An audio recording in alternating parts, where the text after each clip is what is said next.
Hello बच्चों, good morning. आज हम लोग अध्ययन करेंगे पारिस्थितिकी तंत्र। इसके पहले हम लोग अध्ययन किए थे वनों को प्रभावित करने वाले कारक। अब हम लोग अध्ययन करेंगे पारिस्थितिकी तंत्र। पारिस्थितिकी तंत्र किसे कहते हैं? एक ही वातावरण में रहने वाले पेड़ पौधों जीव जंतु के आपसी संबंध के अध्ययन को पारिस्थितिकी तंत्र कहते हैं। यानी पेड़ पौधे जीव जंतु होते हैं जो एक दूसरे पर आश्रित होते हैं, उसी के अध्ययन को हम पारिस्थितिकी तंत्र कहते हैं। पृथ्वी पर पादपों तथा जीवों का वितरण मुख्यतः जलवायु द्वारा निर्धारित होता है। किसी क्षेत्र के पादपों की प्रकृति काफ़ी हद तक उस क्षेत्र के प्राणी जीवन को प्रभावित करती है। जब वनस्पति बदल जाती है तो प्राणी जीवन भी बदल जाता है। जहाँ पर जैसी वनस्पतियाँ होंगी वहाँ पर वैसे जीव जंतु भी होंगे। जैसे आप देख लीजिए, एक उदाहरण के तौर पे रेगिस्तान में जो पेड़ पौधे हैं वहाँ पर जीव जंतु जो होते हैं, जैसे वहाँ पर बकरी है, भेड़ है और ऊँट है, जिसे रेगिस्तान का जहाज भी कहा जाता है, क्योंकि वहाँ पर कटीली झाड़ियाँ होती हैं, इसलिए वहाँ पर जीव जंतु पाए जाते हैं और जीव जंतु वहाँ पर कम पाए जाते हैं। लेकिन वही अगर आप वर्षा वन में चले जाएंगे तो वहाँ पर, यानी सदाबहार वन में, तो वहाँ पर जीव जंतुओं की संख्या अधिक होगी, लेकिन यहाँ पर जीव जंतुओं की संख्या कम है। किसी भी क्षेत्र के पादप तथा प्राणी आपस में तथा अपने भौतिक पर्यावरण से अंतर संबंधित होते हैं और पारिस्थितिकी तंत्र का निर्माण करते हैं। चाहे जो पेड़ पौधे हैं वहाँ पर जो प्राणी होते हैं उनसे संबंधित होते हैं और वही मिलकर के पर्यावरण पारिस्थितिकी तंत्र का निर्माण करते हैं। मनुष्य भी इस पारिस्थितिकी तंत्र का अविच्छिन्न भाग है। मानव कैसे किसी स्थान के पारिस्थितिकी तंत्र को प्रभावित करता है। मनुष्य वन्य जीवन और वनस्पति को अपने लाभ के लिए प्रयोग करता है।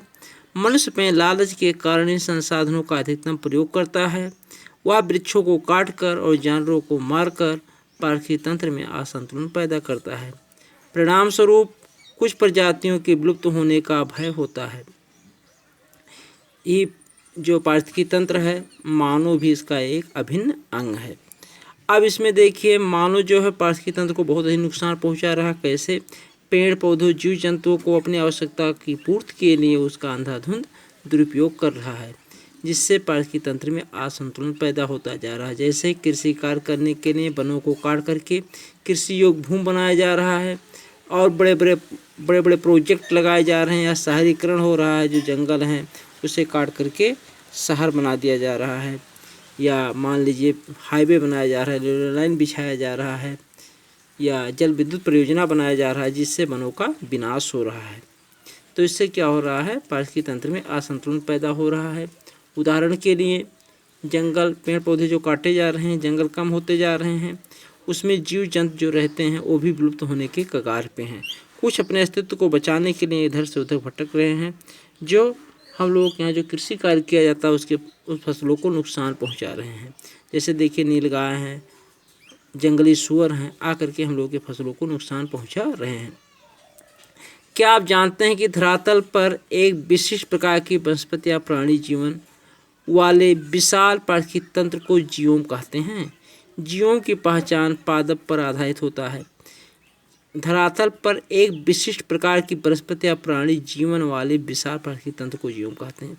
हम धरातल पर विशेष प्रकार के जीव जंतु हैं या प्राणी हैं, पारिस्थितिकी तंत्र को जीवोम कहते हैं। वनस्पति के प्रकार, वनस्पति कितने प्रकार की होती है?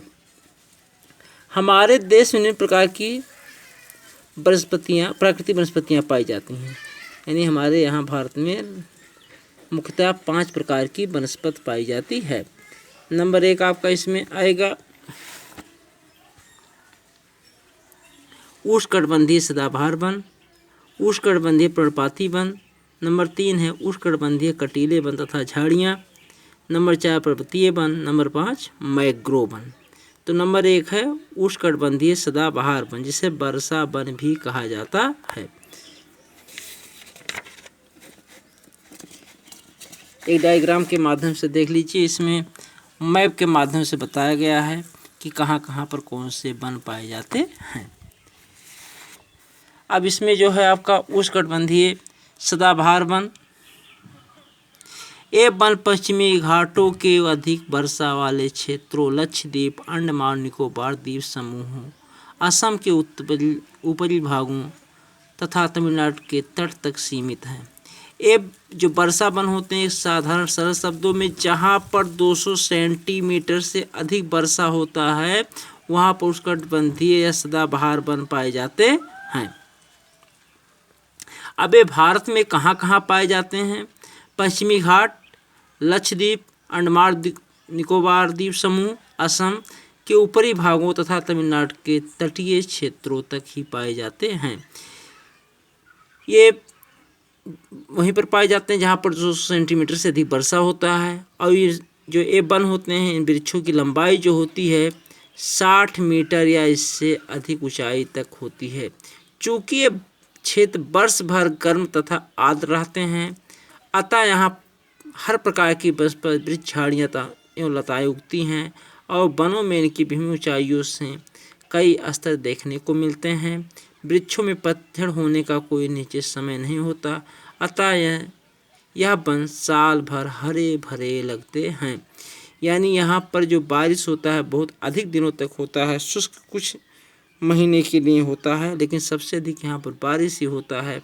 और पेड़ पौधों के विकास के लिए तापमान और वर्षा का होना आवश्यक है, जो यहाँ पर दशाएं पाई जाती हैं, जिससे यहाँ पर पेड़ पौधे वनस्पतियाँ बहुत उगती हैं। उदाहरण के तौर पे हम आपको बता रहे हैं, जैसे देख लीजिए हम लोग के यहाँ ठंडी है, गर्मी है, बरसात है। बरसात का देखिए जो 3-4 महीने का ही बरसात होता है, गर्मी भी होती है बरसात में। और इस समय घास फूस पेड़ पौधे कितने उगाते हैं और पेड़ पौधे एकदम हरे भरे रहते हैं। और जहाँ पर 12 महीना ऐसा ही होगा तो वहाँ पर पेड़ पौधे वनस्पतियाँ और हरे भरे रहेंगे। तो इसलिए वहाँ के पेड़ पौधे जो होते हैं सदाबहार होते हैं, हमेशा हरे भरे रहते हैं। इन वनों में पाए जाने वाले व्यापारिक महत्व के कुछ वृक्ष आबनूस, एबोनी, महोगनी, रोजवुड, रबड़ और सिकोना है। इन वनों में सामान्य रूप से पाए जाने वाले जानवर हाथी, बंदर, लैमूर और हिरण है। एक सींग वाले गैंडे असम और पश्चिमी बंगाल के दलदली क्षेत्र में मिलते हैं। इसके अतिरिक्त इन जंगलों में कई प्रकार के पक्षी, चमगादड़ तथा रेंगने वाले जीव भी पाए जाते हैं। यानी यहाँ पे पेड़ पौधे कौन से पाए जाते हैं, जीव जंतु कौन से पाए जाते हैं और यहाँ पर वनस्पतियाँ कैसी पाई जाती हैं। और कल धन्यवाद।